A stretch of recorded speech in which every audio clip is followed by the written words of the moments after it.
my Area 51 line. You're on the air. Hello.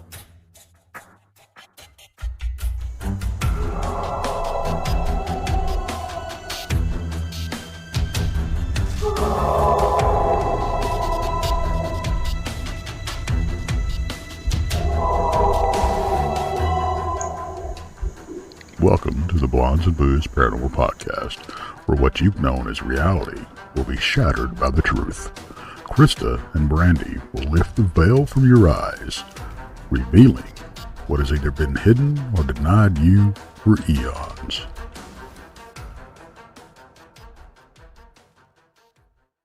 Oh boy, you want to try this again? Oh, Lord. If you only knew what just happened. Okay, so we're sitting here. He plays the intro. I think we're going. We start talking. And he didn't hit the go live button, everyone.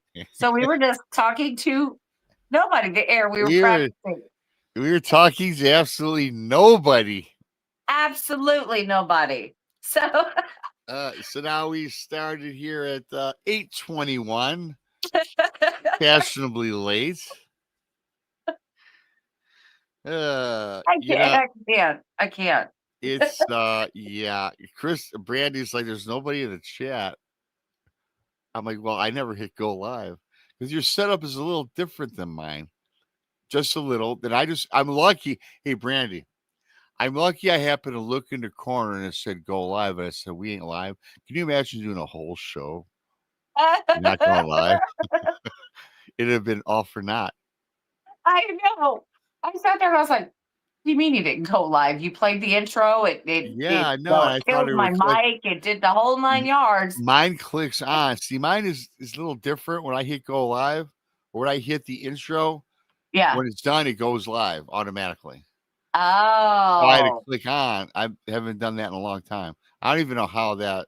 Yeah, why this is so different, but it is. And I called Brandi about 5 minutes before showtime. I said, we don't have a show made. Yes. And she's like, well, I guess we're not doing a show. And then we're like, well, Brandi's like, well, you can probably make one. And I did. Yeah. And then we made one. And so we'll start at 8:15. We started about 8:15. And we went to about 8:20, or not your time, right? And then we're 5 minutes into a whole show doing our spiel, and we weren't live. No, not at all. I don't even know. I don't even know at this point. Because like I said, Krista just didn't make a show for us. We're blaming it on her. Absolutely, 100%. It's her fault. Takes all the blame. Mm-hmm. Yeah. Yeah, I'm admin. She's administration. She's supposed to do that. She is. I don't even I'm HR. see you are. I'm sorry. She's admin. I'm HR. You're HR. And you guys don't even have, I don't know if you ever had one. I never noticed. You don't even have a banner at the bottom. We did. Yeah, well, you don't. You've got Texas Front Porch, National Domestic Abuse, subscribe to Paranormal Among Us. Yeah, you got Jack Crab. You got mine. You got mine somehow. But you don't have your own. I don't know what happened to all of it. Yeah. I lost a lot of stuff too for some reason. Because I lost the extra. I lost I remember the other day I had to type in my banner real quick. Because that was gone.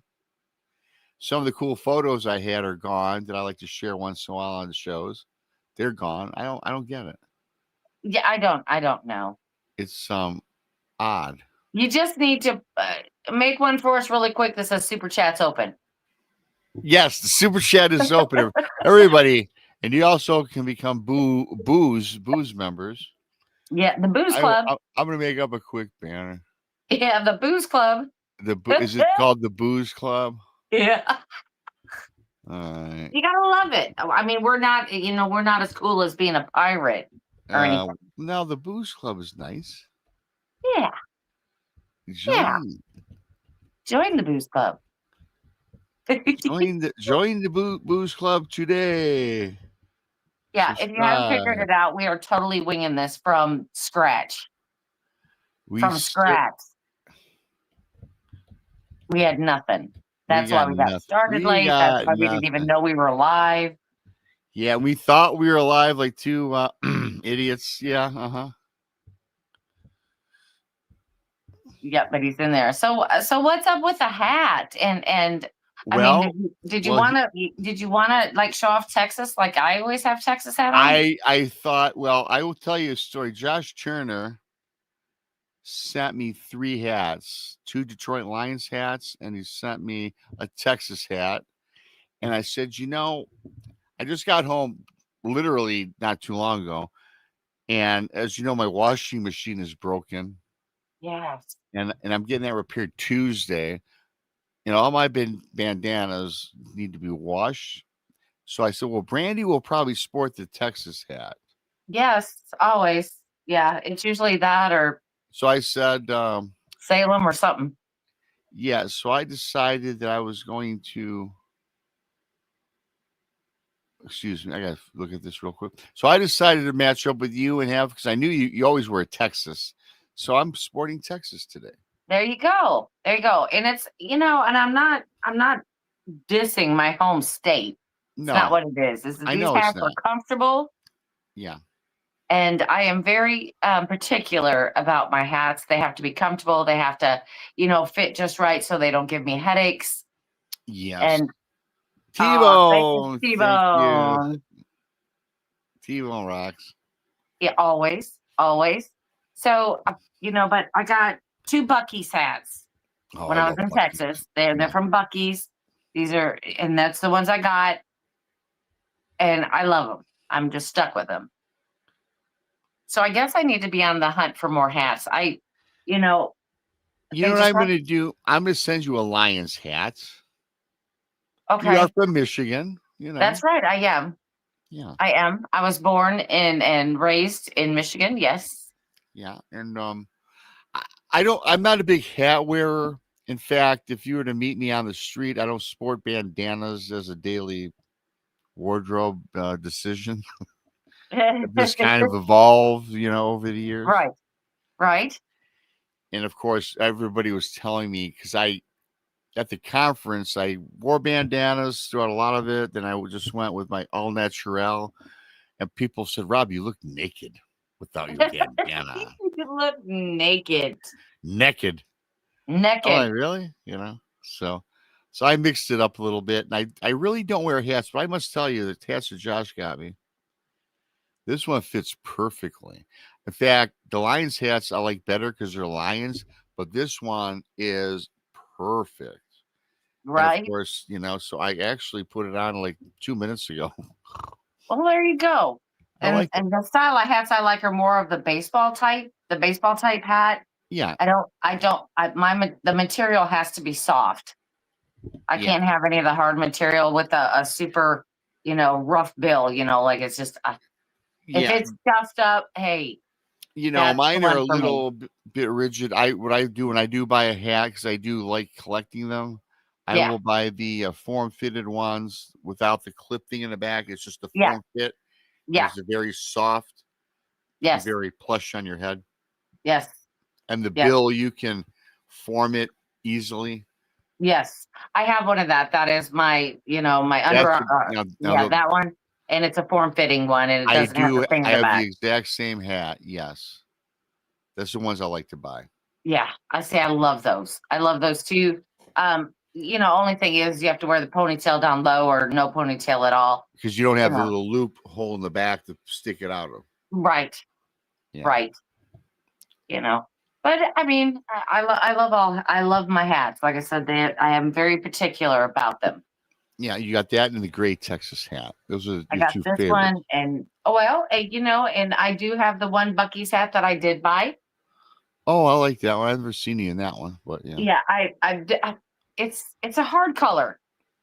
It's a hard color. Doesn't quite cut it with everything. Gotcha.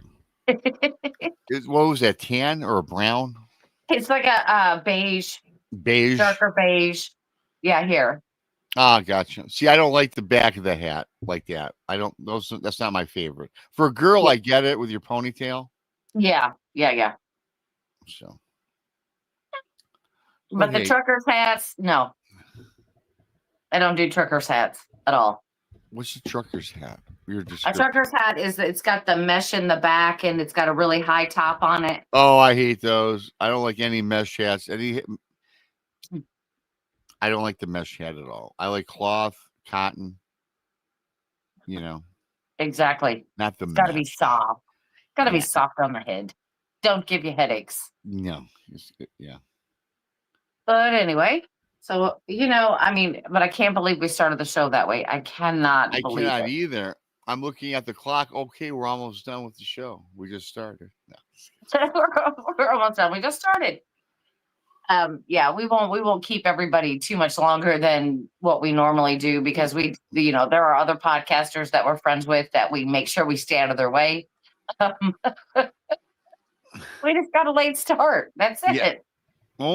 Here's Lady Wolf says that's freaky. Lady says only real hats in this house.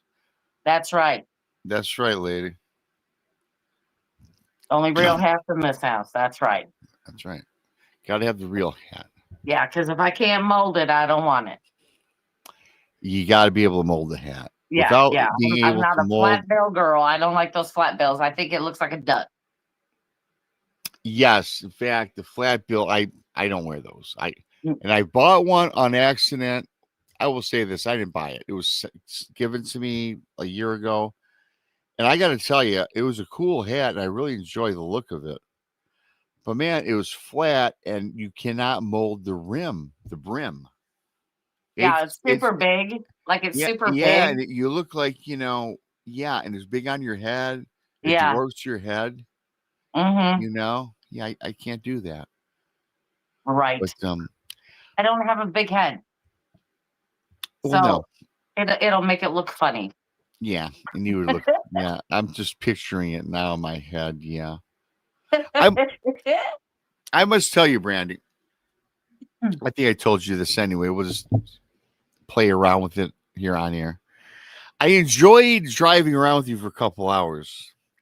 All the things that we could have done, in Missouri. Damn, and I regret missing it. I know you regret it. That's why I brought it up because I knew it was on your mind. And I got to tell you, though, I ran a bar for 13 years. And when we walked in Brandi and I were just driving around, lollygagging. We were no hurry. We came across an apple cider mill farm or something like that. Orchard cider mill. Yeah. So Brandi goes, yeah, we got to pull in there. We pull in there.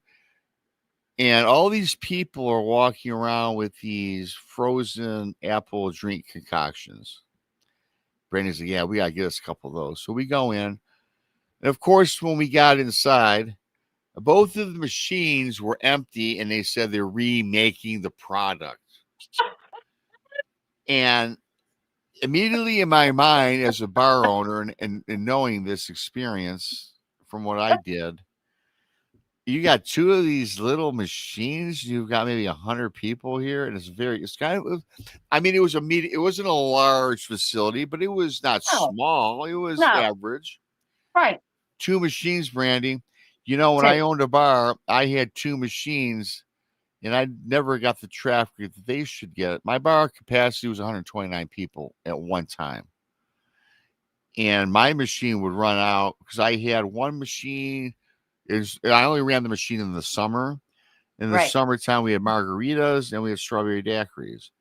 That machine had to get refilled like every 3 hours. Yeah. And I had somebody just man it. And they definitely had nobody manning that. And that was kind of ridiculous. I was so disappointed because I really wanted one. I did too. I was like, man, I got something. Because I really wanted the apple cider. I don't like just to sit and drink it. No. Kind of like a Slurpee. It was a Frosty, Slurpee type drink. But I will tell you, when I was pregnant with my first child, I had an addiction. Really? To apple cider. I don't know why. Just right out of the gallon jug? Right out of the jug? Right out of the jug. It didn't matter. I'd carry that jug around with me in a little cup. It didn't matter. We were going over a friend's house. I had my jug in my cup. you know. And now I don't like it like that. I don't, I'm not like that, but I Right. like to have a couple cups during the fall, you know. Yeah. And that day it was overcast. It was a little bit, rainy a little bit. It was cool. And I'm thinking, Yeah. perfect. Yes. Perfect time. And part of me is mad that we even stopped because I was geeked, I to know. get it. I know. And I then know. the other thing that we probably should have capitalized on is the goats. I should have wrestled the goats. You should take it. Yeah, because we didn't see. Okay, so they had a petting zoo. Yeah. All right, they had a petting zoo, and I didn't see it until we were pulling back out. Didn't see it, and I'm like, Rob, I could have threw you in the pen Yes. and took pictures of you fighting goats. It'd have been absolutely fantastic. We're not passing that place next time. No. And again, I'm sure we'll be hooked up in the near future driving around. When we get together and you and I are driving, because I do dig driving with you because it's fun. We will take our time and we will stop. We will make a point to do whatever pops in our mind. Yeah, because what started it all? Yeah, because what started it all? And I'm gonna tell you. First of all, it started off as we got off the road because I wanted something to drink, and so we stopped at a gas station. Yes. So then they had pickle shots. Yes. And they had them in the little bottles, and I'm like, the pickle shots are good. We were talking about them. And he's like, okay, so we left there, and then he's like, hey, scooters. Yeah. And I'm like, there's a scooters? And I'm already going the other direction. He goes, yeah, it's right there behind us. I said, are you kidding me?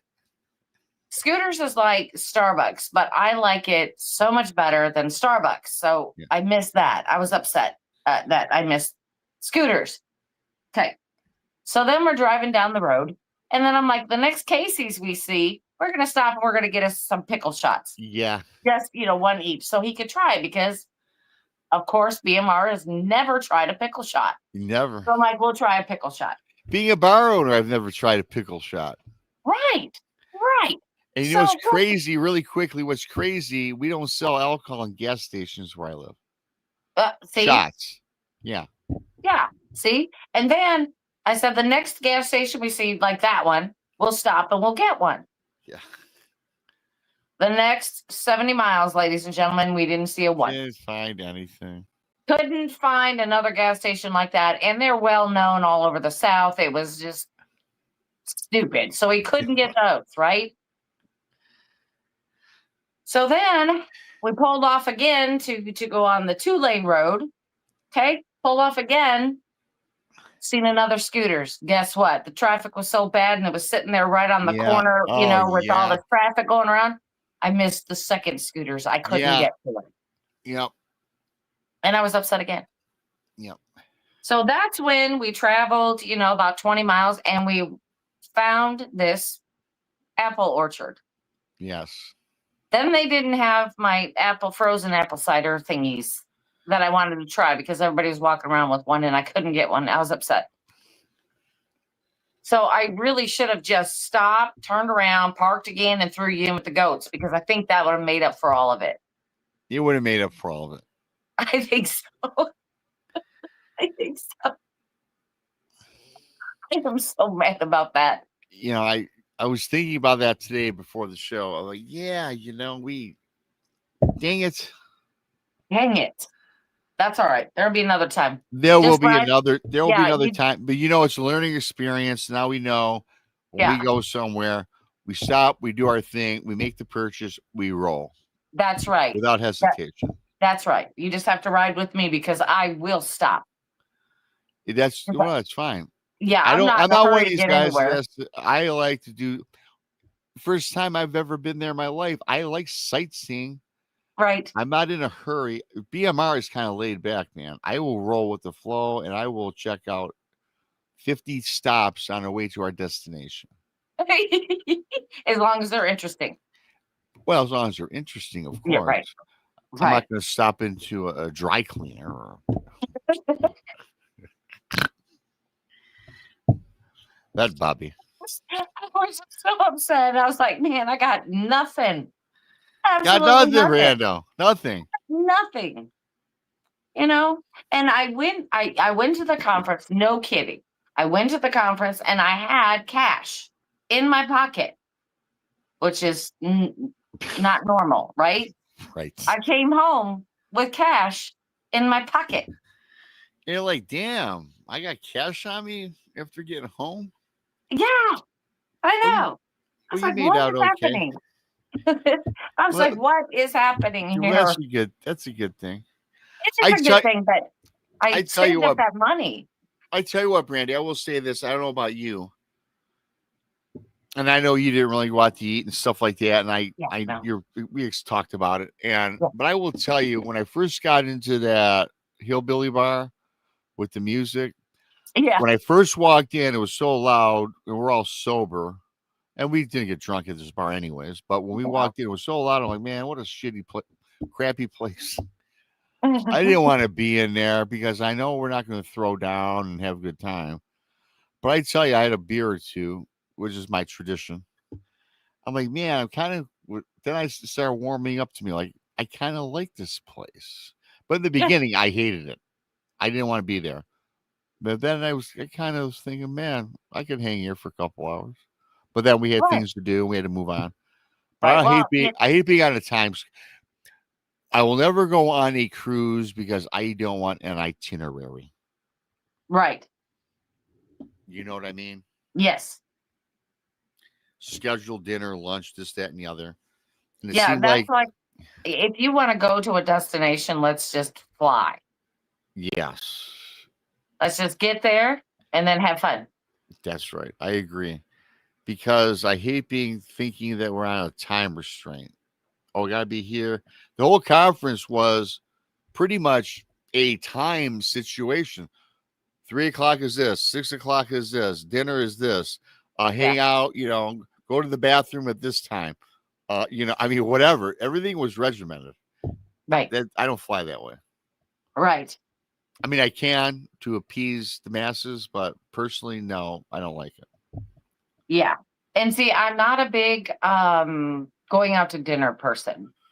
I'm not that. I don't like having a sit down rib and chicken dinner where I get all full. I am because of my past and owning a bar, I don't like going into a crap hole bar and having cheese sticks, drinking a beer. That's me, not having lobster and steak. Right. If I'm having lobster and steak, I'm taking a chick out on a date. I ain't doing it by myself or with a group of friends. That's just me. You know what I mean? Yeah. I'm just not, I can't eat like that. Yeah. And it's kind of like when everybody else decides they're going to eat, well then that, my time to eat is over. Because I can't eat late at night and it's just like, I don't like. That's why I always try to, especially when we do get-togethers or we're on conferences. I like to have the breakfast. I'll have a good breakfast in the morning, and I can last on that for the entire day. That. Yeah, that I love. Yes, that breakfast place we went to, by the way, in town over there by the museum. Yes. I tell you what, I rate that of all the places I've been to. I put that in the top 5 of breakfast houses. Yeah, I thought it was very good. Yeah, if anybody wants to know, it's in Richmond, Missouri, and it's called Daddy's 1013 Cafe. Kind of creepy. Kind of weird. But the breakfast is wow. It's good.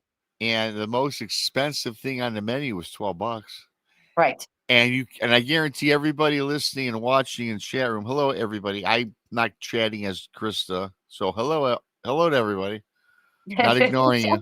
Not ignoring you. Right. And I swear I like to eat my breakfast, but I tell you what, everything that I ordered was like so much that I couldn't finish any of it. Yeah. Omelets were like, as long as this wind, they were a foot long and they're like 3 inches deep. Yeah. Literally. Yeah. I got a breakfast burrito, which Brandi had to been 5 pounds. Oh my gosh. Yeah. Oh, it was very good. I ate a quarter of it. Now I got a question. I I don't know for any of you out there that are ghost investigators, and we talk about the paranormal hangover, which is a real thing. Okay, it's a real thing. But I can eat like I've been out to a bar all night long, like you go to the Waffle House and Yeah. you can just eat and eat and eat and just, Yeah. whatever. It's the same way after I've been like investigating all night long. I can get up, Yeah. I can go and I can eat and eat and eat. It's really strange how when you investigate how that kind of just sucks that energy out of you. Yeah. And it's something else, really. I don't know if anybody else has experienced it, but it's especially when it's been an active night. It's pretty weird. I will tell you this, and for everybody listening, and Brandi, you know this. I did my first paranormal investigation at the village over there, and I had a very weird experience at the museum when I spent the night. Yes. And I will tell you, in the morning when I woke up and had that experience, went to eat, and I got to tell you, and I ordered this breakfast, which was fantastic. I had 5 bites because it seemed like something drained on me. Huh. You know, it was just kind of draining. I had a good time, ate my food, and then when we went back, and it seemed like wow, and I all of a sudden I had a rebirth. I'll talk about that Saturday night, you guys. That was pretty fascinating. And then at the village, when we got back doing all that, of course, you went home. Yes. And we had those encounters, those activity. Yes. When I got back, I felt differently. Not in a bad way. It was a good way. I enjoyed it, and I thought it was just exhausted, right? Yeah, I just got back in that chair. I cracked a beer. We're all sitting around BSing around the fire that we had going. And we talked, which was so relaxing, and looked into the distance, and we saw orbs and things like that in the distance. And come some of these bluish things were back over the village in the mountains, or the woods. Right. But it was kind of just serene, I felt pretty at peace. Yeah.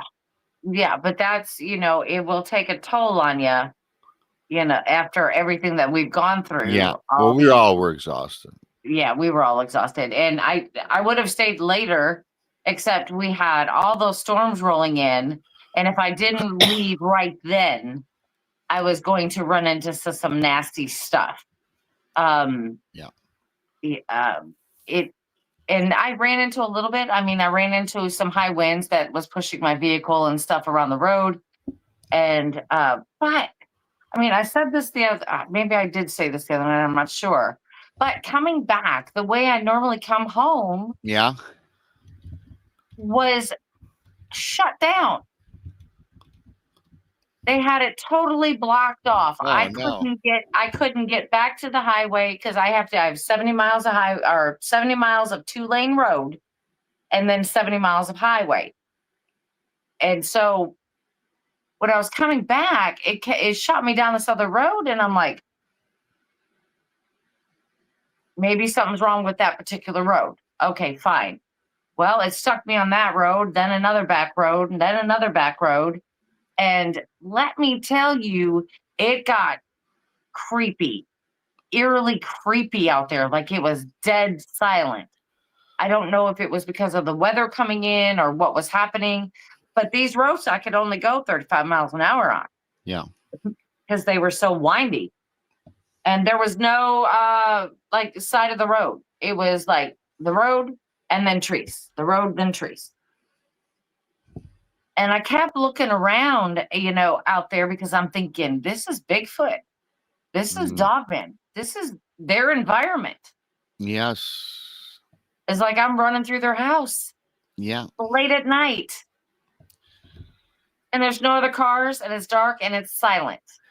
And I did have it's not a bad habit, but I have a habit of leaving my window rolled down. It's just something I've always done. I guess it's a fear of. Well, when you're driving, it's not a bad habit. I do it all the time. Yeah, it's the fear, I guess, of being enclosed in something. Maybe it's claustrophobia. I'm not sure. Yeah, but I But like having the windows down when I'm driving, like we yes, were driving. I like the yes, breeze coming through. I don't like these stuffy, and I yes. guess it is claustrophobic in a sense, right? In a sense, yeah. Except I had to tell BMR to roll his window up a little bit because I was eating my hair. She was, yes, she was. I was like, I think you're gonna have to roll that up a little. But anyway, so I'm looking all around, and then you would hear 35 miles an hour. Okay, that's not that fast. And then I start hearing like branches snapping, and things like that. Yeah, yeah, That could be anything out there.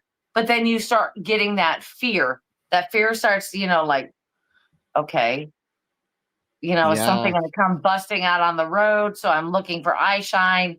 I wasn't really worried about the deer. I'm sure they were hunkered down because of the yeah. storm coming in, and they can feel all those things. We know that. But Well, I'm they thinking, can't. Yeah, and that's. I was thinking this. Not now that you bring that up, I was just wondering in the back of my mind when I was driving with Krista earlier, a few days prior, than with you. yeah, The first thing that I was thinking, because I know, because you and I, we drove on a road, there was nothing but woods on the left and the right. And if you look down, and we were maybe 2 feet, 3 feet from off the shoulder, but there's no mm-hmm. shoulder. A lot No, of these parts was a significant, like 5 to 6 foot drop into a ravine, right? yes, So I'm yes, thinking, I wonder what it's like to drive here in the snow and ice. And then I was thinking, what if a deer came across us driving, especially when it was getting dusky and the sun is going down? yeah, That would be peril for yeah. anybody, any Well, motorist. considering that just even my drive to work, I have to be very careful. Because the deer are, I'm in farm fields, so they come out here to graze, and they get Yeah, that free food, that's where they get their groceries a lot of the time. And yeah, I have to watch out for them quite a bit, yeah. and I'm thinking, oh no, but I do have to watch them, but other animals too. I mean, of course, skunks, possums, Anything, raccoons, anything can walk in front of you.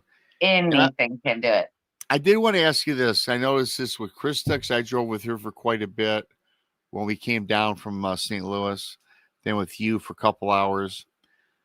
I will say this though, and I never experienced this. 'Cause I've been in like 30 states, driving a lot of them, Mhm. and I'm not saying this to be entertaining or anything like that. And I was in the lower part of Missouri last year, and now I think we were in the upper part of Missouri this time around. Yes. Okay, so it was no big deal. You're driving through, the forest, a lot of wood lines on either side, and they look kind of natural, and they Mhm. look very pretty and cool.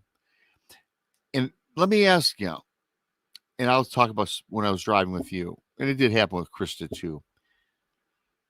There were certain sections, Brandy, where the woods to me changed dramatically, and I got this creepy feeling.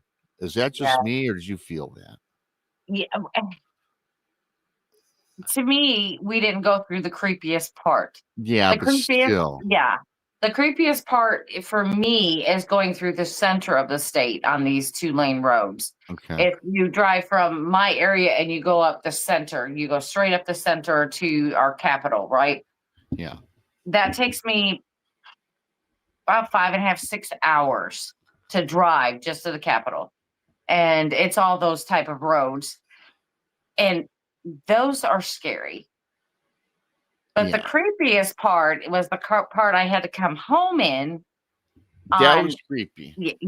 Well, the creepiest part was when I had to come home in the rain. That night when I left you all there. That is to me that is the creepiest part of all of Missouri. And I have 70 miles of that. And I've never been through that section yet, have I? No. Okay. Well, we'll have to explore. I'll explore that. I'm sure I'll get through there.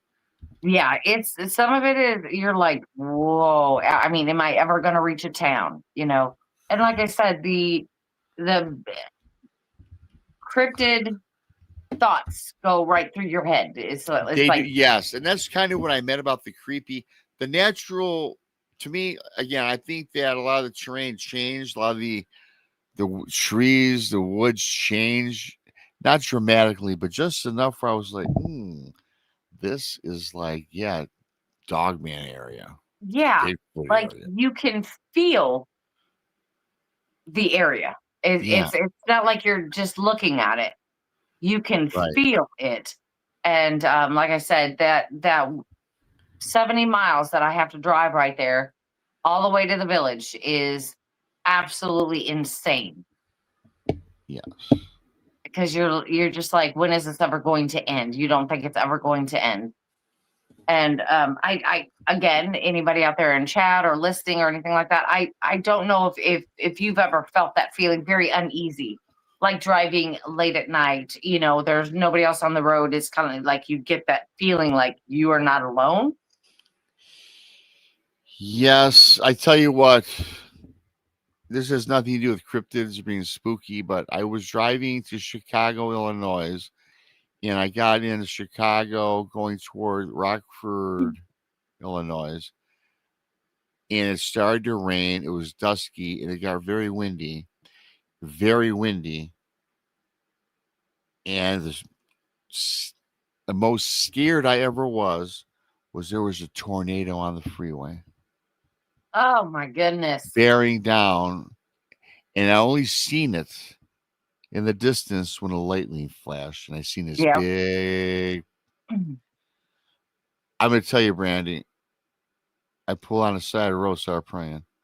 I was that scared by myself, and all my luggage is in my car. Everything I owned was in my car, and I'm like, man, I'm a goner. Well, you got to think about that too. It's just like you're lucky it wasn't rain wrapped. You wouldn't have seen it at all. You would have never seen anything at all. You got lucky. You got very lucky. I never drove into it because for whatever the reason, it changed direction and it went east, and I was going north or whatever it was, right? Yeah, you were going in opposite directions. Yeah, which so is boy, good. but I tell you, when I seen that thing, it was mile high in the sky. It had to have been wider than a Bigfoot. It was crazy. Yeah, I mean, I always wanted to do that though. I always wanted to be a storm storms. chaser. I like to do that. Yeah. I would probably do that, especially now with the equipment that they have and these vehicles where they can implant it right into the ground and it's sturdy and it's safe, allegedly, right? Safer. Safer, yeah. Yeah. My mom just texted me. I have to do something real quick. It's going to take me 30 seconds. Okay, no problem. Okay. I don't know. I mean, living in Missouri, tornadoes are, I guess, normal. We've been through so many tornadoes here. Even just in this last spring, one went right through my town, tore up a lot of my town, got my roof, all kinds of good stuff. I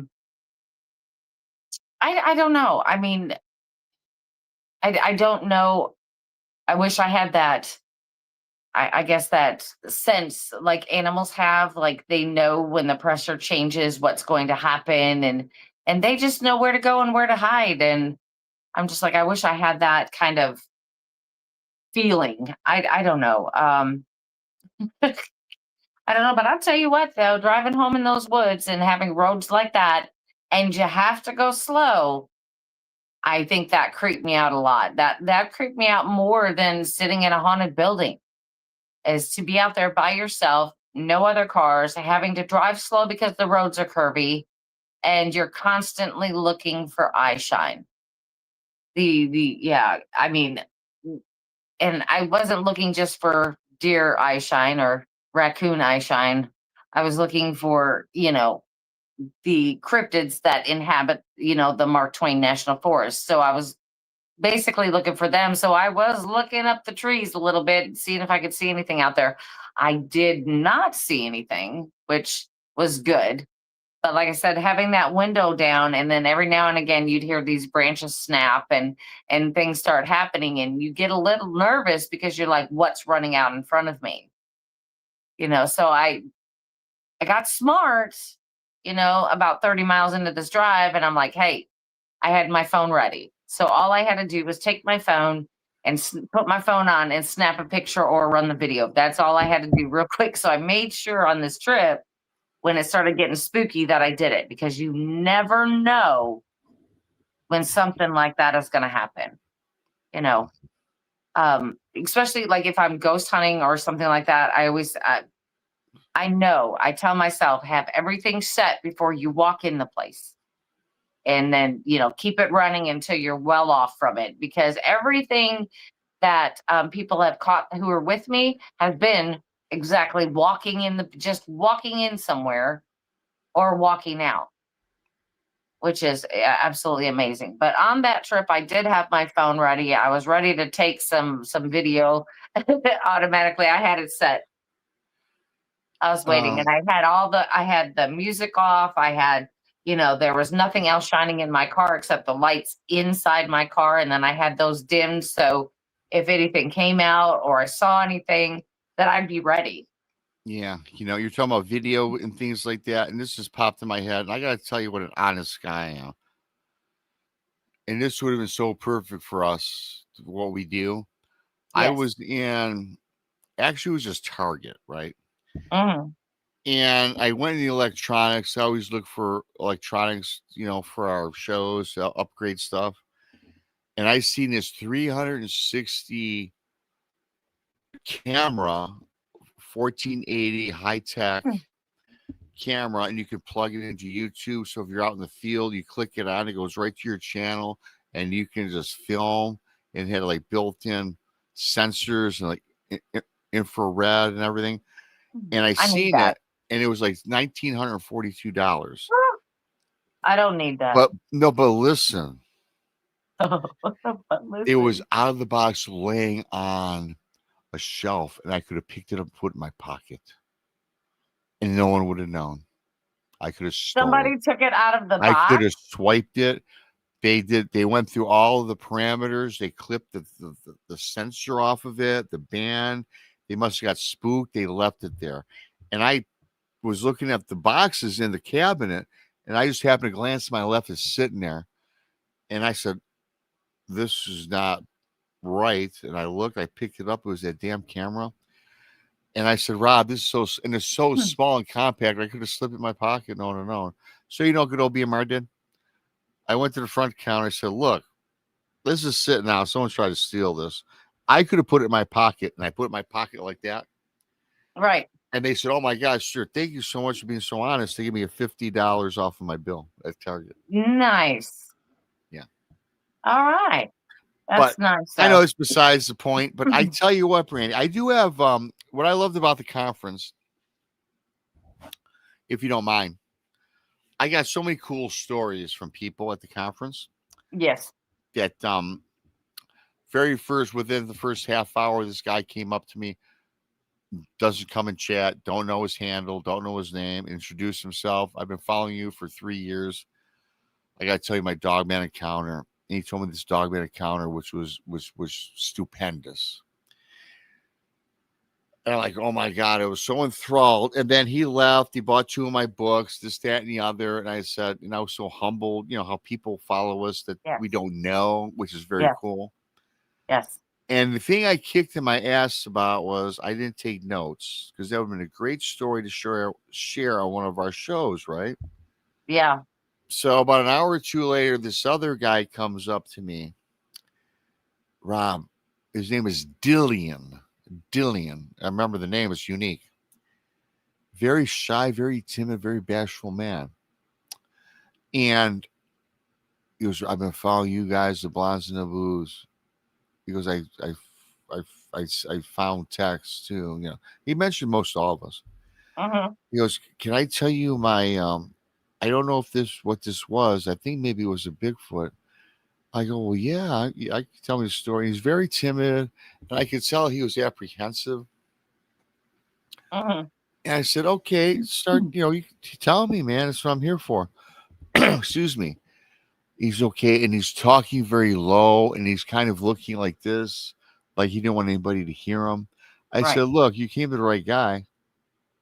And I asked him this. Yeah, the right place. He was talking to me, so yeah, I said me, but whatever. Right. Then I said, and I kind of put him on the spot, and I didn't mean to, but it's just naturally I said, So you've been following my channel for how long? He goes, 3 years. Ever since you started doing brunch with Bigfoot. I go, well, then what do I always say? He goes, and he immediately said, you don't judge or ridicule anybody's stories. And you hear them out and you put them out there. I said, well, I definitely know you're a follower because I say that like a couple times a month, right? Right. But he was still a little shot. He just, I could tell he was uneasy. I said, here. So I went to your booth and I grabbed a chair that was sitting there. I put him back on my thing. I said, come around the table, sit down, tell me your story. No judge, no ridicule. I want to hear it. It's got to be good. Thank you. So he sits down next to me. So I grabbed and I said, now I'm going to take notes because I'm thinking this is going someplace. So I grabbed those, the itinerary was on all those pages. Yes. So I grabbed a bunch of itineraries, turned them over, and he starts talking, and I start writing because I didn't want to forget this. I'm thinking it was going to be good. So I'm going to tell this story best I can from what I remember about this. And I did take notes, but I kind of memorized it a little bit because it's one of the coolest stories. And here's the thing, Brandi, really quick. He must have interrupted me 5 times saying, do you believe me? I'm like, I do, but please stop. I mean, just go, he said it 5 times. I'm like, dude, continue on. I believe you. So he goes on, and I said, tell me the story. So he says, okay. Again, introduces, he goes, Rob, of course, my name is Dillian, and his best friend, his name is Ralph. And he says, hey, Rob. He goes on, say, the first night at this location did not give me the location. I gather it's in the South because he had the Southern dialect. And he says, the first night, my friend Ralph and I thought there was some unseen presence hanging in the darkness or the blackness just beyond their fire that they had stoked at their campsite when they were out. And he said this took place about 5 years ago. He says his buddy Ralph told him that he felt eyes on them. He felt like they were being watched, right? So this Dillian is telling me the story, and Ralph's not there. It's his buddy. He says, Rob, and I kind of laughed it off. And he says, admittingly though, Rob, he says he was getting kind of nervous, and he didn't know if it was because of his buddies spooking him or what, but he started getting very nervous himself. So that was like the first night of their camping trip. They've been camping together for many years. Great friends. So the next night comes upon Dillian and his buddy Ralph. And then he says, Rob, at our campsite, then came the eye shine. He says, we seen eye shine in the wood line.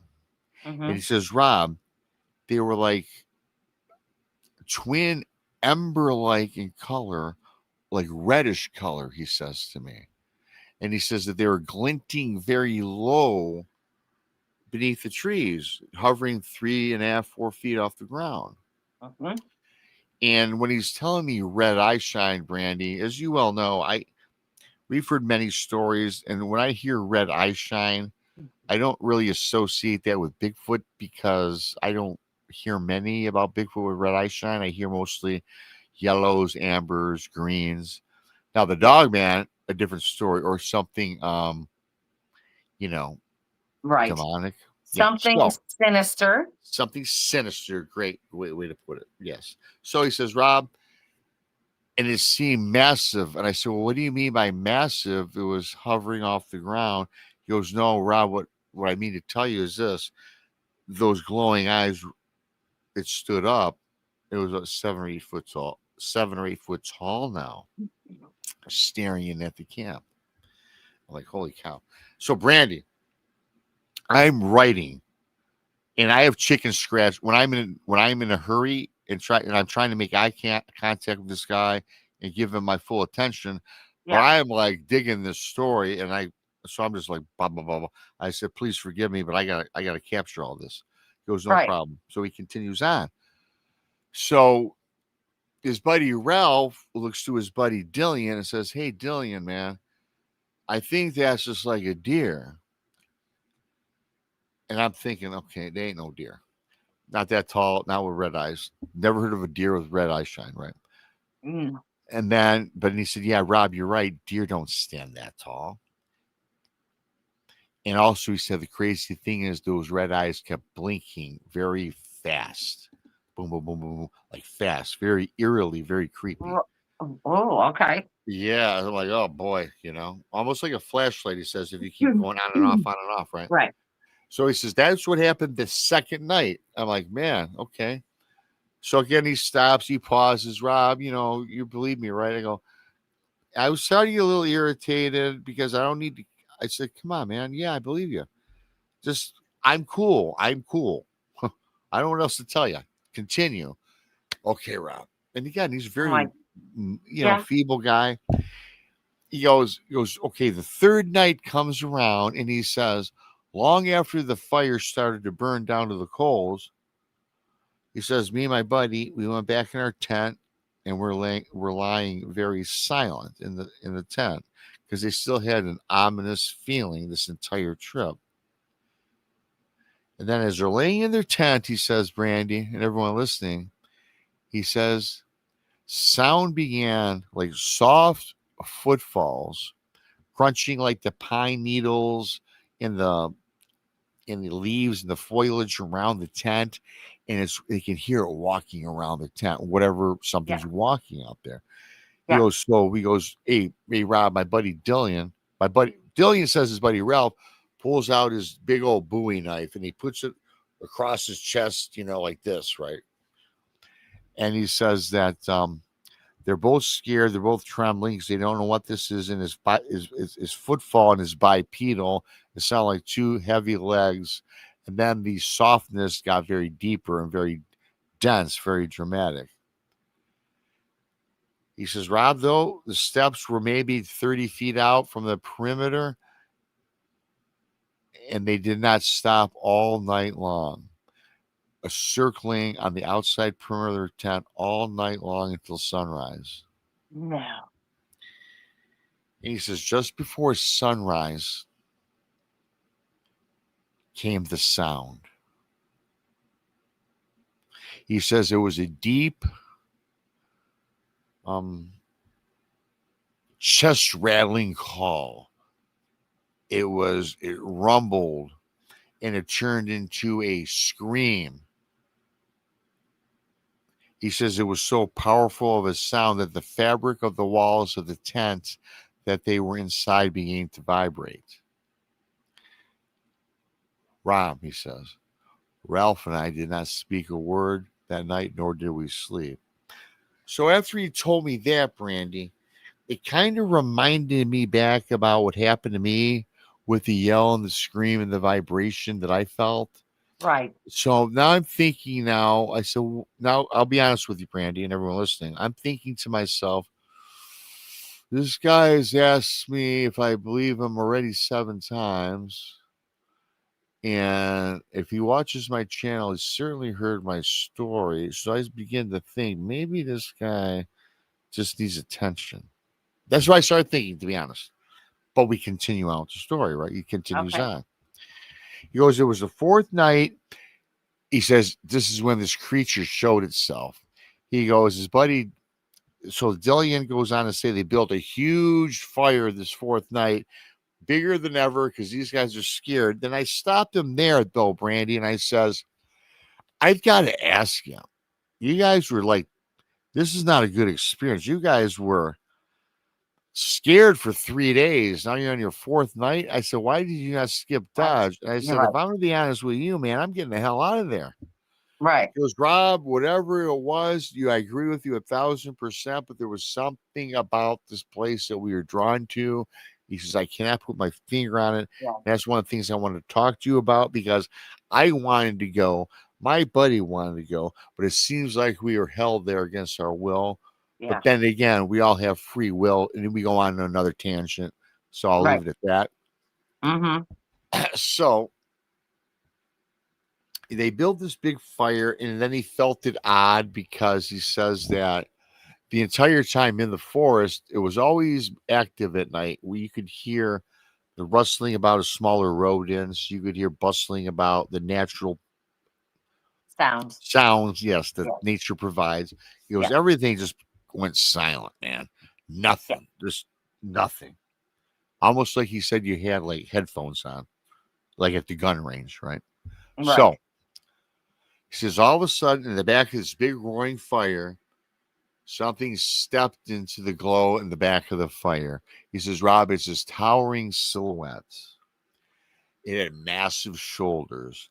He says, Rob, it came closer into the firelight. It lit him up. He says, Rob, it had hair dangling in long matted ropes that just came down his chest, down his arms, down his legs. And he says, it's 8 foot tall at least.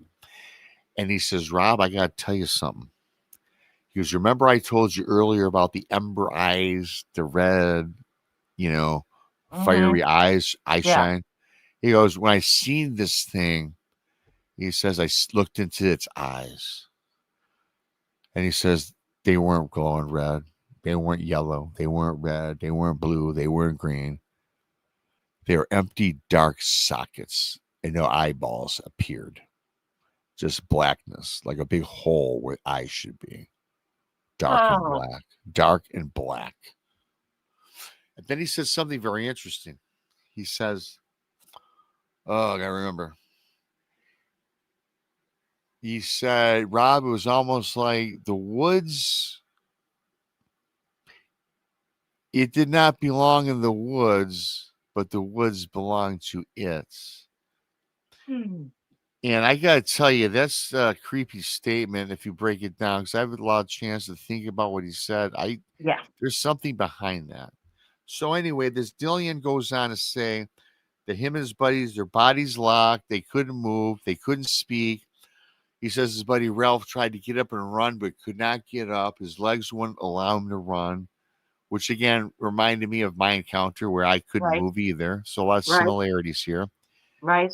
And I'm thinking at this point, this guy's really a really good storyteller, or this really happened. And I'm still on flux between this. I really am, to be honest. So anyway, then as Dillian says, this creature surged forward now the same night toward them. And he said, Rob, it came with terrifying speed. He says, before he can realize it, this huge hand came out from the darkness and grabbed his buddy Ralph around his torso like he was no more than a little rabbit. He says the hand on this thing was immense. Like he could easily pick up 2 people's heads at once. Huge. Grabbed his buddy around the waist. Grabs his buddy, yanks his buddy up, and just takes his buddy and it runs on 2 legs back into the woods with his friend. He goes, Rob, man, I try to get up. He goes, I'm petrified. I don't know what to do. So I get up and I chase in the direction where my friend was just captured by whatever the hell this is, towards the trees. So he's kind of gingerly, half-assed running, doesn't know what to do. He's kind of shocked. He's kind of just, he thinks it's a nightmare. He pictures himself as he awake, this, that, and the other. So he says he's in his totally darkness. He says, Rob, I didn't bring a flashlight. I just ran in that direction. And after the fire in the campfire kind of started dwindling, he couldn't see crap. And he's he's tripping. He's falling over branches and twigs. He's bouncing off of trees, falling down. He goes, his chest is pounding. His heart is pounding out of his chest. And he can hear the screams of his buddy Ralph in the distance. You can hear the screams. He's crying out, yelling Dillian's name. Brandi, I'm sitting back in my chair at this conference, and I'm just like, oh, my God.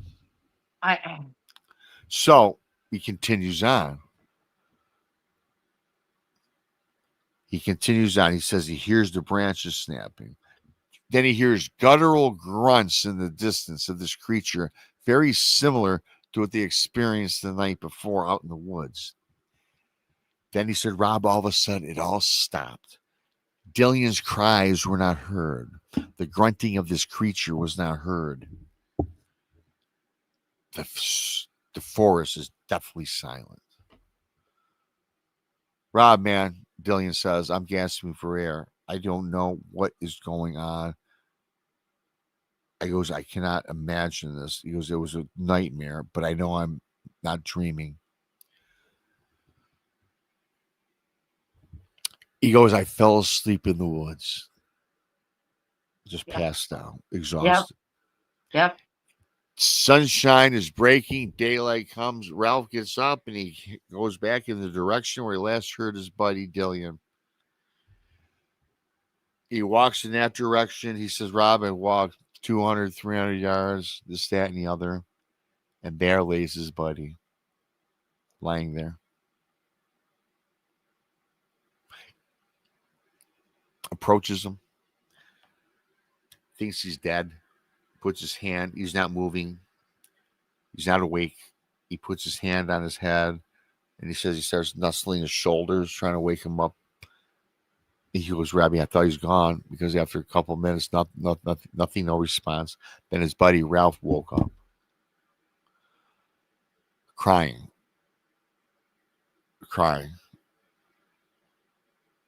Gets up, tries to get up, can't get up. They both embrace. And then he kind of says, Rob, I don't know what the hell that was. Do you think that was Bigfoot? Ask me now after he told me the story. I said, man, I'll be honest with you. I don't know what the hell that was. No. I said, man, that's fascinating. Rob, do you believe me? I go, dude, I believe you did something happen to you guys. Something happened, I can't tell you what it was. I don't think it was Bigfoot. No. But I don't know what it was. You know, a lot of the times I think people are seeing the reflection of the fire in their eyes. And that's why they're saying that they're red. I think it happened to me. We were out at the LBL, we had a big fire. I seen eye shine that appeared red out on the ridge. But we had a really big fire and I'm sitting close to the fire. So I'm thinking that may have been a reflection off of that. That could be the red eyes. Yeah. Yeah, no, I agree. That could have been it. I think that sometimes this is what we're seeing. It's not red eyes. It is definitely just the reflection. You know, the red eyes, we've heard a lot of, we've all heard the red eyes so many times, right? But really what kind of chilled me to the bone, I guess, when he's telling me this is the eyes that are gone and they're deep black sockets. Yeah. That to me was not natural. No. I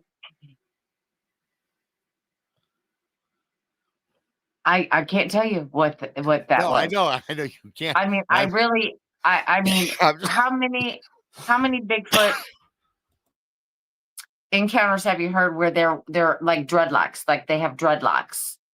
You know, not any. I haven't heard of any. I've only heard about maybe Bigfoot braiding horses' manes. I've heard that. Well, and then I've heard about them being caked with mud and rocks and stuff like that. I've heard of that too, but I've never heard of it long, like dreadlocks. I've never heard of that. Okay. Maybe, I don't know. Yeah. I mean, I know our braids are going all over the place, and mine they still are. is. This is tough. I mean, could we be dealing with a crawler? Could we be dealing with a shapeshifter? Could we be dealing with a whole lot of things? I mean, because as he was telling the story and they thought it was Bigfoot to begin with, you know, this thing can manifest itself and make itself anything that you want it to be, which leads on the side of it's not good spiritually. Okay. It's just not what it's sinister. Okay. It's not something good. Yeah. You know, I think they encountered something. I think he encountered something. I tell you what, when you halfway through his story, I ruled out Bigfoot right away. But then I trying to listen to him and I'm writing because oh my God, Brandi, I brought the pages home. I wrote down 10 pages, this guy, and I could not decipher my chicken scratch. So I'm like writing real fast. It took me like 2 hours to decipher it all again and try to remember it. So what you need to do from here on out, Rob, is that your phone, the phone that you have, has a record. You Yes, can you're record right. audio. If you can't do that, just flip it on video and set the phone down. Yeah, well, actually, great idea. I mean, that's the story. I mean, I didn't miss anything but it's so much easier to record it. But I got to tell you, we talk about this quite often, all of us together or on shows. Oftentimes, when you think you're seeing Bigfoot in the forest, it's not. It's maybe something not even related. It's something from another paranormal, I guess. Yes, it's something that science cannot debunk. They can't debunk it. They can't figure out what it is. They refuse to believe anything that associated with Bigfoot to begin with.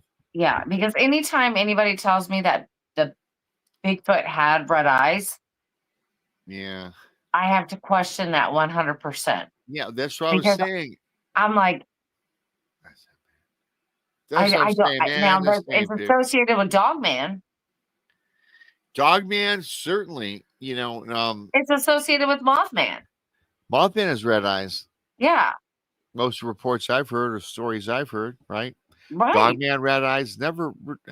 I'll be honest with you. I'm trying to recall in my brain any stories where Bigfoot with red eyes. I can tell you 0 that I can remember. Yeah. And this guy really didn't know if it was Bigfoot or not. I mean, could they have red eyes? Eyeshine? Well, I don't know. I like what you said because I didn't really think about that. That big roaring campfire that he made really big. I think that the eyes, especially if they were black eyes, I can see that they could look fiery in the eyes, the reflection from the fire. Well, yeah, I mean, but here's the thing. I have really light eyes. I have blue eyes. Yeah. So remember the old photographs? Anybody with blue eyes they would red. Red. Hell, I got brown eyes, and I back in the day had red eyes with the flash. Exactly.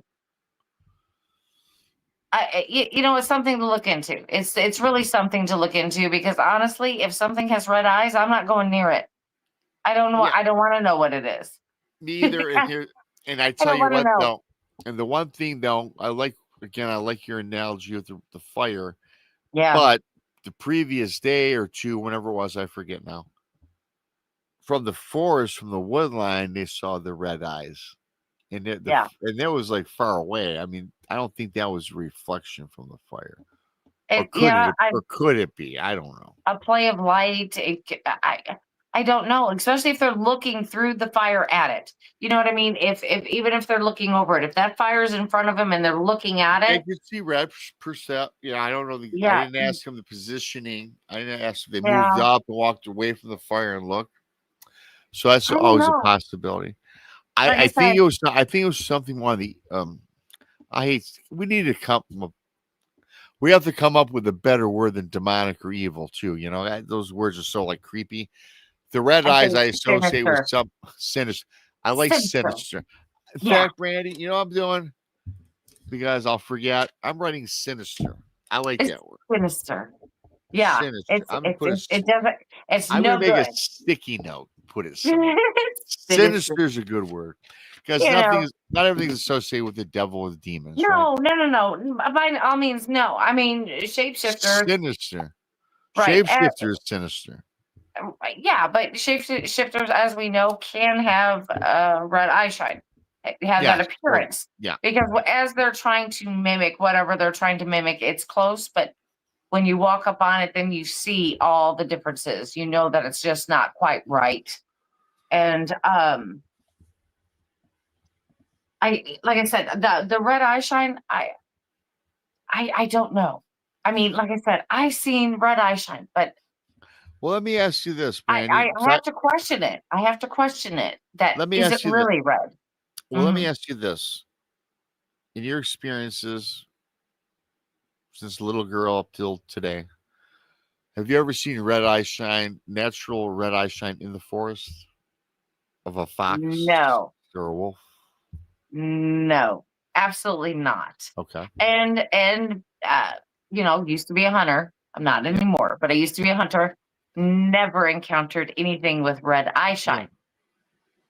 What's the most common eye shine that you observed in the woods?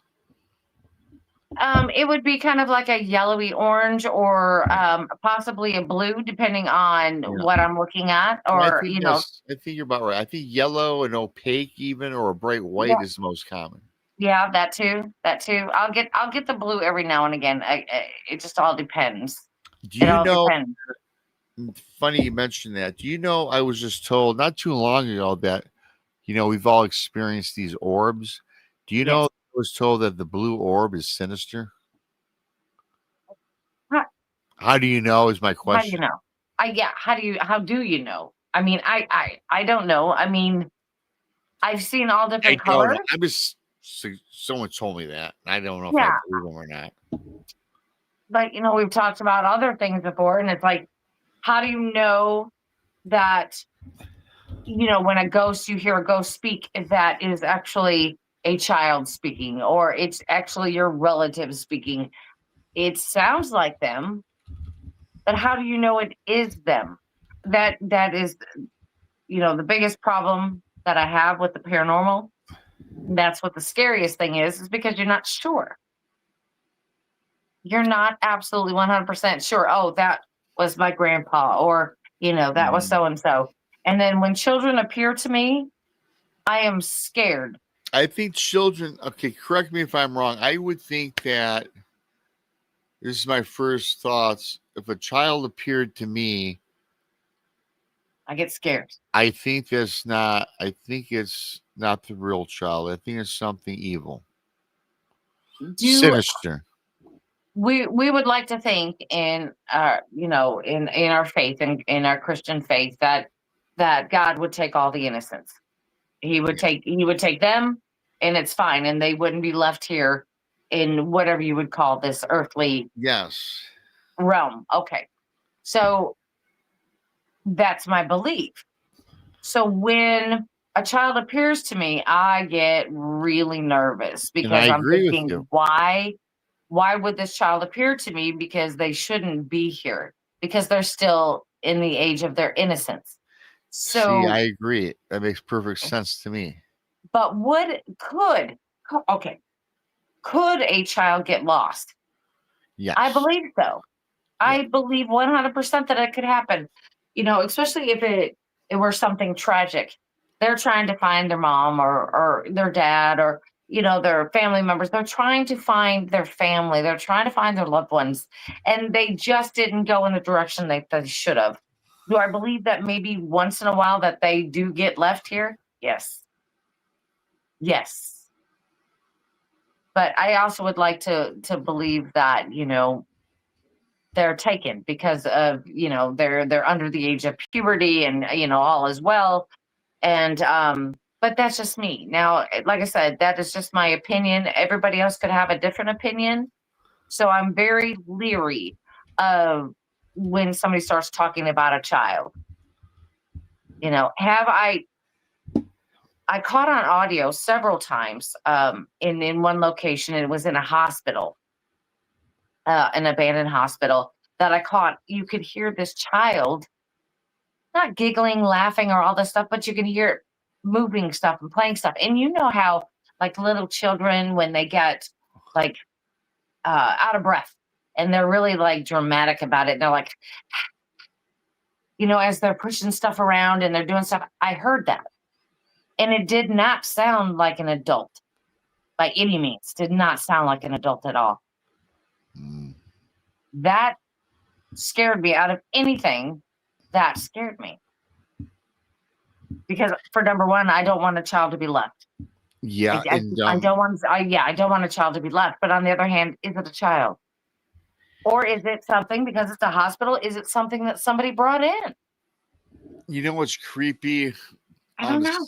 You know what's creepy on the same lines what you were just talking about, and this is more prevalent in Alaska. but also around the Great Lakes and wherever big bodies of water are, there's this cryptid, and I forgot the name of it. It's First Nations name, and I'll jumble it all up. I forgot the name of it. You'll remember it at 2 a.m. That's okay. Yeah. But yes, Brandi, thank you. It makes cries of the sounds of a lost child or even sometimes a baby to lure people there Right. to rescue the baby. When in fact, it's not a baby at all. It's this creature Yes. that will take you around the water and drown you. Yes.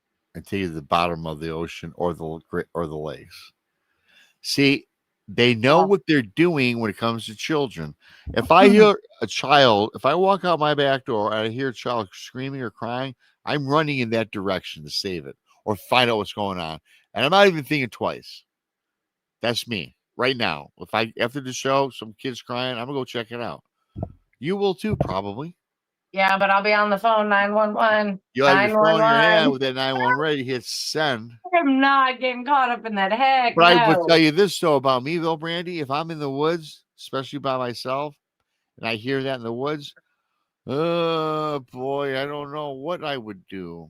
That instinct my instinct personally would be to go investigate it. But now what I know today, 20 years ago, I'm running and I'm not, I don't care. I'm looking for the kid. Today, though, the difference in me today versus 20 years ago is I know that these could be tricksters. They could be entities. They could be something that wants to get us. So they trick us. That is a challenge for people like us and everybody listening. Yeah. That's our dilemma. You know what I mean? Yeah, that's right. In chat, sorry guys. Aussie Boss Tiger says, not all children's spirits are innocent. That's exactly what I said. Yeah. There are some that are demons in disguise. Absolutely. Because what is something like that going to do?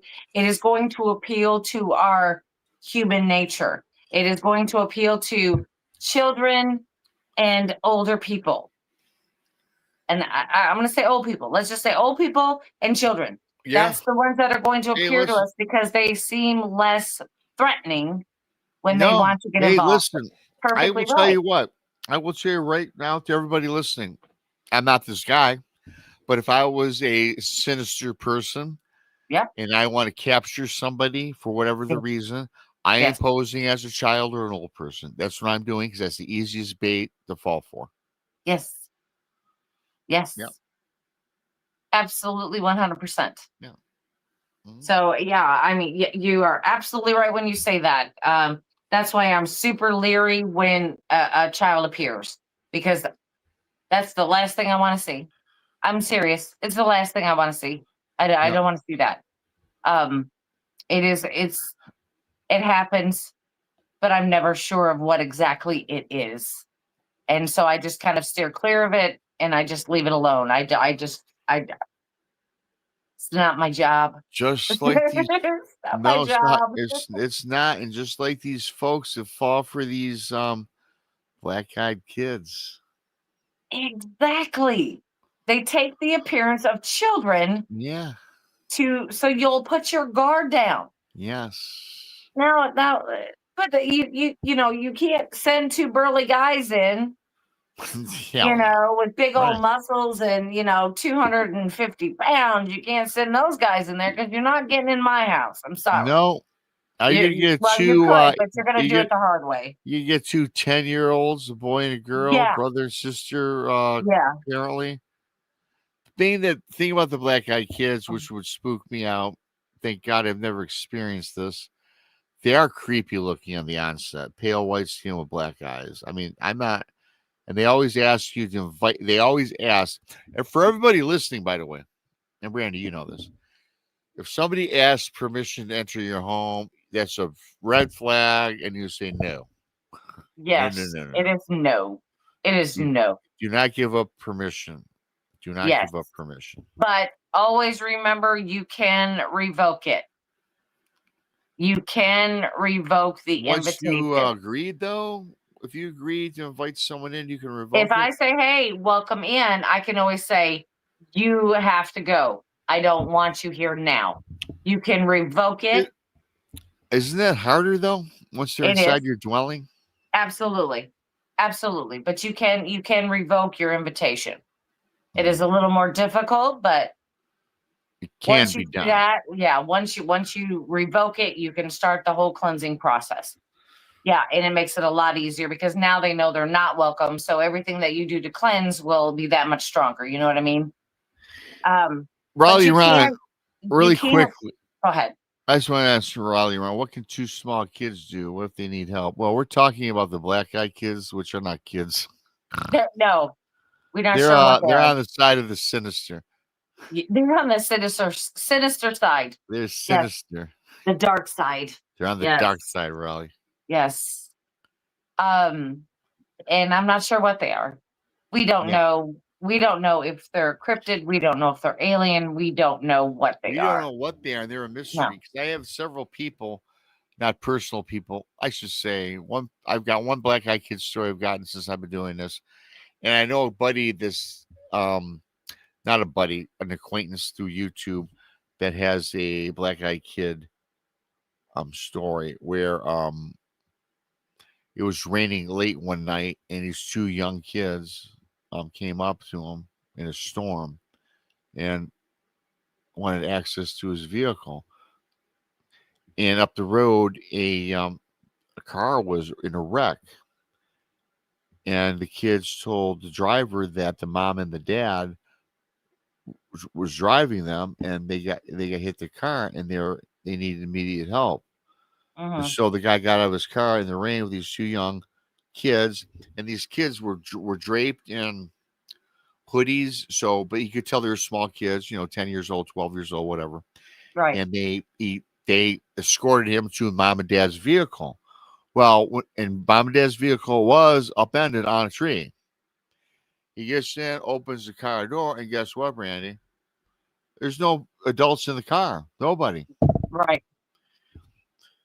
So the guy's asking these two kids, again, can't see them. It's raining. Their hoodies are covered up. Where's your mom and dad? I mean, they're and he's yelling out, and he's really worried, looking for the mom and the dad. Nothing after 10, 20 minutes, whatever. Gets back to the car, and on the way back to the car, the kids asked, "Can you invite us in their car?" And he thought it was odd that they said, "Can you invite us in your car?" He doesn't think nothing of it though. Lets them in the back seat of the car, and they take off, and they're driving, and this man is with his wife and has no idea what to do with these two kids. But he happened to know the area very well, and he did happen to know, Brandy, where the sheriff's station was maybe a few miles up the road. And Mhm. so the kids were in the back seat, and then they stopped for a moment to turn around and question the kids because they felt kind of guilty about leaving the scene, but they figure can they do? They'll call the police or report it to the police. Guy tells this in this story, this guy turns around and finally says, "Kids, can I see you guys?" Because they're like this, right? He says, when they lifted their heads with the hoodies on, it was a boy and a girl. They had the palest of skin whatsoever, and their eyes were black. The guy and the woman, the guy and his girlfriend or wife are freaked out from the image of these girls, the girl and the boy. Mhm. And Mhm. then he reflects back on, "We invite us in your car." Now, mind you, the man knows nothing about the paranormal. He's just average Joe. But he says, "I'm going," then they said as they're driving, the kids asked, "Where are we going?" And they says, "Don't worry, we know where we're going." And then the second time, the kid says, "We invite us into our home. Can we go spend the night at your home?" And the wife, the girlfriend, looks at her boyfriend or husband like, "No, no part of that." That'd be my no. No. So he Mm. didn't answer the kids, and he travels on, takes them to the sheriff's office, pulls up to the sheriff's. The kids are in the back seat. The wife is still raining like cats and dogs. the husband, the wife, the girlfriend, whatever they were, I don't know if they were. They get up, they go inside the sheriff's office, and they explain the story about, hey, look, wrecked car, supposedly 2 adults missing. We allegedly have both their kids in the backseat of our car. Would you please take them off our hands because they're creeping us out, to be honest. Mm-hmm. Sheriff listens to the story. Yeah, let me go talk to the kids. Brandi, everyone listening, go to the car where this man left the kids. Go to the back seat of the car. Both kids are gone. Of course they are. Of course they are. Mm. So I guess I don't know all the You're like, well, now I look like an idiot. But honestly, well, then the sheriff looked at this couple like, they're suspects in this accident, like they ran someone right, off the road. right. And of course, they're questioning this couple. And now, of course, they set people out into the perimeter of where the car was parked at the sheriff's office looking for these kids, which they never Mhm. showed up. I guess whatever the case may be, the sheriff's department went down to the area where this car hit the tree, which is launched on the tree. Right. The car was still there. That didn't disappear, vanish, but the car was there. This, that, and the other. They didn't find any bodies. They didn't find any adults. I wish I'd have known if they got the registration of the car, the person, this, that. I don't know those Yeah, details. no, I got a question. But there's just questions on this one, man. I mean, is that a past car crash, or did it appear new? Did it smell new? Because if that time of damage to a car, you're going to smell it. Oh yeah. So I would like to know all the questions. I would like to know. Oh yeah, I really like just nothing that was sent to me. It's a story that I remember someone telling me about some time ago. Third party story. I told the best I could. I'd love to know the details behind. My biggest thing is the investigation of the car. Who owned the car? Where they go? Are they alive? Who are they first? Right, Do they because even exist? that car is 100% real, and Yes. it crashed. Yes. So, normally when something happens like that, well, you get the tow truck come, and they'll tow it away and all that kind of good stuff. They do not leave a crash there. So, Yeah. yeah, that'd be interesting to know more, but it's a great story. Yeah. It is a great story. It is pretty cool. Yeah, I like it. Yeah, and of course they disappear. They always do. They always do, don't they, Brandi? Yeah. Little jerks. I mean, it's kind of like, why can't we just get this one piece of evidence, where it's logged in, one piece? Unfortunately, Brandi, I had this friend in our industry that had a lot of cool black-eyed kid stories that I don't associate with no more. Right. For whatever I think you get my drift. But right. Yeah, I mean the black-eyed kids, it's something that we don't talk a lot about, and there's not a lot out there. But I tell you what, that is so creepy. It is creepy. And I don't know what it is. I can't call it. I don't know what classification that we could even put it in. Well, we had a discussion on your show that we did on a Saturday night. You're Into the Bizarre. Yeah. And I think that's where I first heard the story. Okay, maybe it was. And Monica brought up, that they could be more on the vampire side due to it needs an invitation. Yes, that's correct. So I did say this before. Okay. Yeah. I knew I did somewhere. I heard it somewhere from me. Right. So, I mean, yeah, but that's where the similarities end. Yes. That's it. I'm going to ask you a quick question. I don't know. And it's off the cuff. Do you believe in vampires? And I'm not talking energy vampires. See, we're getting up on Halloween, everybody, and BMR, and I'm imagining the girls. I love vampires. I'm doing a couple of vampire shows in October already with Dennis Carroll. I love vampires so much. But again, I'm sorry, I'm on a tangent. Do you believe in vampires that are not energy vampires? I find that to be boring. My buddy's a energy vampire. I told you. Yeah. That. There are a lot of people like that. Legend, the folklore. And they don't realize it, but they do suck the life right out of you. They do. Oh, when my buddy, when this rings and I see it says Brian, I go, God. And I just throw the Right. phone on the couch. Right. But an actual vampire, like the folklore, Peter, Not in actual the folklore, not necessarily in that. okay. I do believe there is something that could be similar. But of course we've talked about Wendigo psychosis, we've talked about all of that stuff. Yeah. I believe there is something to it. I mean, I don't believe it's all this romantic things that they have written No. stories about today. Yeah, no. I believe it's more like Vlad the Impaler type of thing. Yeah, Not with the right. fangs or anything. He just drank the blood of his enemies. And I believe it's more like that. Okay. And I think it's more of a ritual type thing, Yeah. that people partake in. I think it's that. I don't think it's all the folklore things that they've come up with in So you the don't believe Twilight so series. you believe that Bram Stoker's Dracula is just a magnificent piece of fiction. Yep. Beautiful as it is. But I Oh, it do. is. Yeah. Yeah. I think that, like I said, we have to go back to like Vlad the Impaler and what he had done, and that became his ritual, which, I mean, it's kind of like the same thing. He didn't have to live on the blood, but he did drink the blood of his enemies. So, I mean, I don't know. I mean, and it's kind of like in a lot of Indian cultures, like when you go out deer hunting and you take a deer, you harvest, Yeah. that they will consume the heart, or they will drink the blood of that particular animal to, in essence, to receive its strength. Okay, yeah. Again, my own opinion.